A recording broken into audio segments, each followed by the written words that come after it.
అంత వికార పద్ధతిలో తెలంగాణను దోచుక తింటున్నారు మీరని చెప్పడం కోసం వాడిన పదజాలం అది వాస్తవమే కదా అంటున్నా నేను. ఇప్పుడు దక్కన్ సిమెంట్స్ పంచాయతీ తెలుస్తూనే ఉంది కదా దోచుక తింటున్నారని. ఇదే కొండ సురేఖ గారు సమ్మక్క సారక్కడ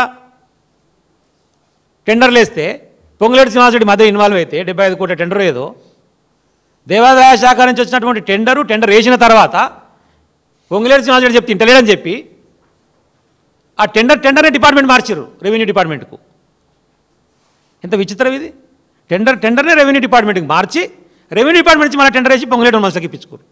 దానికి కొండ సురేఖ బాటంగా మాట్లాడి అంతమందికి వారు మాట్లాడిందే కదా. మీడియా సాక్షి ఏడిపోయినా కూడా మా మంత్రులు 30% కమిషన్ లేని పని చేస్తారని చెప్పి ఆమె మాట్లాడిందే కదా. మేమంటలేము, మీ వాళ్ళు చెప్పిందే మేము రిపీట్ చేసి చెప్పినాం 30% లేని పనులు చేస్తలేరని చెప్పి. ఆ జడ్చర్ల ఎమ్మెల్యేనేమో రెండోసారి నేను గెలిపి నేనే ముఖ్యమంత్రిని అని చెప్పేసి ఆయన ఒకటి మాట్లాడతాడు. ఆయనే మొత్తుకుంటాడు కదా ఒకటి పని చేస్తాడని చెప్పేసి సపరేట్ గుంపు కట్టి 20 మంది ఎమ్మెల్యేలతో మీటింగ్ పెట్టి. అదంతా మీ ఎమ్మెల్యే కదా చేసింది, మేం కాదు కదా. ఇంకో ఎమ్మెల్యే అని మదన్మోహన్ రావు ఎవరో ఎల్లారెడ్డిపేట మా కాన్స్టిట్యున్సీలో వరదలు వచ్చినాయి ప్రపంచ బ్యాంకుకు ఉత్తరం రాసిండు ఆదుకోవాలని చెప్పి. అరే ఏందిరా మీరు ఎమ్మెల్యేలా సర్కసా ఏంది ఇది? ఎమ్మెల్యే ఎవరికి రాస్తాడు ఉత్తరము? గవర్నమెంట్ అడుగుతావా, నీ ముఖ్యమంత్రిని అడుగుతావా, నీ క్యాబినెట్ మంత్రిని అడుగుతావా మా కాన్స్టిట్యున్సీకి సాయం చేయమని? వరల్డ్ బ్యాంకుకు ఉత్తరం రాసిండు. వరల్డ్ బ్యాంక్ ఏం సంబంధం నీ కాన్స్టిట్యున్సీలో వరదలు వస్తే? ఇంత చదువుకున్న గొప్ప వీళ్ళు ముఖ్యమంత్రిని మాట్లాడుకుంటా బాగా చదువుకున్నామని చెప్పేసి వాళ్ళకు అట్లుంటుంది ఇట్లుంటుందని కేటీఆర్ గారి గురించి అంటాడు. అంటే చదువుకోవడం తప్ప? చదువుకోకపోతే గిట్లనే ఉంటుంది. ఉత్తర ఉనికి రాయాలని కూడా తెలియదు. నీ ముఖ్యమంత్రికి చదువు రాదు, గుంపు మేస్త్రి పనే. కిందనోడు కూడా గదే పని చేస్తాడు. ఇంకేం చేస్తాడు పాపం? నీ అనిరుద్ధుడు ఒకటి మాట్లాడతాడు, నీ మదన్మోహన్ రావు ఒకటి మాట్లాడతాడు, నీ కొండ సురేఖ ఒకటి మాట్లాడతా, బిడ్డ ఒకటి మాట్లాడుతుంది. ఒక్క ఎమ్మెల్యే అన్న చక్కగా ఉన్నారా? నీ కంట్రోల్లో పనిచేస్తారా మంత్రివర్గం? ఒక్క మంత్రి అన్న నీ మంత్రిని పట్టుకొని ఇంకొక సహచార మంత్రి దున్నపోతుంటే మాట్లాడరు. ఈ సొల్లు లక్ష్మణ్ ఏమో ఈయన పెద్ద మునగడని చెప్పేసి ఆయన ప్రెస్ మీట్ ఆయన మాట్లాడతాడు. వాడు నినియాల వాడు మోపాడు మా దగ్గర మా ఎంపీ కిరణ్ కుమార్ రెడ్డి, చామల కిరణ్ కుమార్ రెడ్డి, మలం కిరణ్ కుమార్ రెడ్డి ఆడు అది మలమే నా దృష్టిలో. నోటికి ఏదో వస్తుంది మాట్లాడు. మీకు ఒక సీట్ రాలేదు, మీకు డిపాజిట్ రాలేదు కంటోన్మెంట్లా. ఈ చామల కిరణ్ కుమార్ రెడ్డి నా కాన్సెన్సే తుంగతుర్తి నియోజకవర్గం శాలిగారవరం మండలం. ఈయనకి జెడ్పీటీసీ టికెట్ ఇవ్వలే, ఇండిపెండెంట్గా పోటీ చేసిండు. వంకాయ గుర్తు వచ్చింది, 100 ఓట్లు వచ్చినాయి. వంకాయ గుర్తు మీద 100 ఓట్లతో వచ్చినోడు వీడు డిపాజిట్ల గురించి మాట్లాడుతున్నాడు మా పార్టీ గురించి.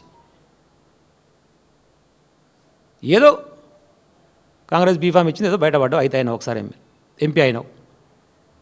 ఇక రేవంత్ రెడ్డిని ప్రసన్నం చేసుకోవాలని ఆయన ఇప్పుడు బయట మాట్లాడుతున్న మాటలు. అసలు నేను పీసీసీ ప్రెసిడెంట్ అయితే అప్పుడే మొత్తం ఢిల్లీలో అందరికాడికి నేనే తిప్పి నన్ను పీసీసీ ప్రెసిడెంట్ చేయించిన.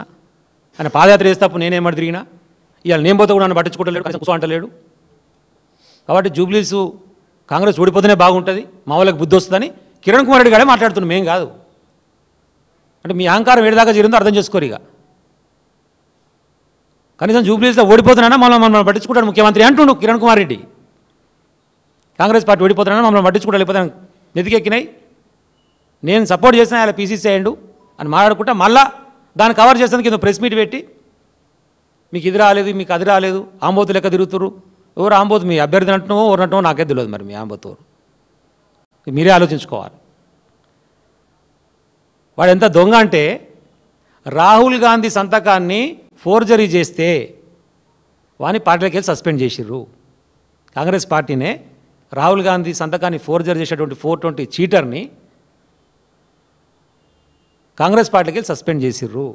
ఇది అబద్ధం అయితే నువ్వు ప్రెస్ మీట్ మాట్లాడు, నేను దీనికైనా సిద్ధం. దీనికోసమే సస్పెండ్ చేసిర్రు. ఎవడు గత్యంతరం లేక మీకు ఓడి పోటీ చేసేవాడు దిక్కులేక మిమ్మల్ని తీసుకొచ్చి పెట్టుకోరు, ఇట్లాంటి గొప్ప నాయకులను తీసుకొచ్చి పెట్టుకోరు. మీరు మాట్లాడుతున్నారు ఇలా లక్ష్మణ్ కుమార్ అంటోడు, కిరణ్ కుమార్ అంటోడు. ఇలాంటి చీటర్ కిరణ్ కుమార్ రెడ్లు, సొల్లు లక్ష్మణ్ కుమార్లు హరీష్ రావు గారి గురించి మాట్లాడే స్థాయి కాదు. దయచేసి సొల్లు దగ్గర పెట్టుకోండి. తెలంగాణ ప్రజలు గమనిస్తున్నారు. తీవ్రమైన వ్యతిరేకత ఉన్నది కాబట్టి కనీసం స్థానిక సంస్థల ఎన్నికలు నిర్వహించేటువంటి దమ్ము ధైర్యం కూడా మీకు లేదు. ఎట్లా బీసీలను మోసం చేసిర్రు అది జరగదని తెలుసు.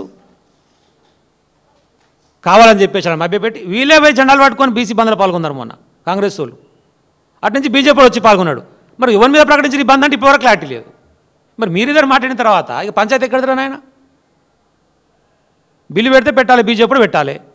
లేదు నిజంగా ప్రేమ ఉందనుకో రాహుల్ గాంధీ ప్రైవేట్ బిల్లుని పెట్టాలి కదా. ఇప్పుడు బీజేపీ కలిసి తెలిసిపోద్ది కదా, వారి రంగు తెలిసిపోద్ది కదా. కాంగ్రెస్ నిజంగా చిత్తశుద్ధి ఉంటే రాహుల్ గాంధీని ప్రవేశపెట్టమని చెప్పండి ప్రైవేట్ బిల్లు. బీజేపీ చెప్పదో తెలిసిపోతుంది. రామూర్తి గౌడ్ అని చెప్పేసి మా కాన్ఫరెన్స్ ఆయన ఒక బీసీ ప్రెసిడెంట్ ఉంటాడు. వాళ్ళందరూ బంద్లో పాల్గొంటే వాళ్ళని కొట్టి తీసుకుపోయి కేసులు పెట్టి ఒక రోజు మొత్తం స్టేషన్లు ఉంచితే వాడు పాప హాస్పిటలైజ్ అయ్యాడు మావాడు. మరి మీరే వచ్చి నిలబడతారు బీసీ బంధుల, మీరే జనాలు పట్టుకుంటారు, మళ్ళీ మీరే కేసులు పెడతారు. ఇవన్నీ కూడా ప్రజలు గమనిస్తున్నారు. ఒక నాయకుని గురించి, ఒక స్థాయి కలిగిన నాయకుని గురించి మాట్లాడేటప్పుడు ఒళ్ళు దగ్గర పెట్టుకొని మాట్లాడితే బాగుంటుంది లక్ష్మణ్ కుమార్ గారు. ఇక ఓటీపీ కేసులో వన్ టైం పాస్వర్డ్ అంటారు కదా, ఇవన్నీ ఒకసారి వచ్చేది కేస్తే మళ్ళీ గెలిచేగా పీకేగా వీడుతున్నా ఏది కూడా లేదు. ప్రజలకు కూడా అర్థమైపోయింది. అంటే పక్క కాన్స్టిట్యున్సీలు సింగరేణి ఇప్పుడు శ్రీధర్ బాబు, ఈయన శ్రీధర్ బాబు మనిషి అంటారు. మరి శ్రీధర్ బాబు కాన్స్టిట్యున్సీలో డిఎంఎఫ్టీ ఫండ్లు 100 కోట్లు తీసుకుపోయి డెవలప్మెంట్ చేస్తుడు.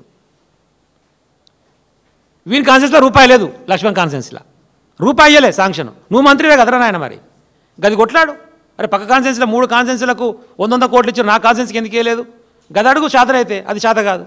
జరిగిందా మరి క్యాబినెట్లో చర్చ? కొండ సురేఖనైతే చర్చకి క్యాబినెట్కి రానట్టుంది.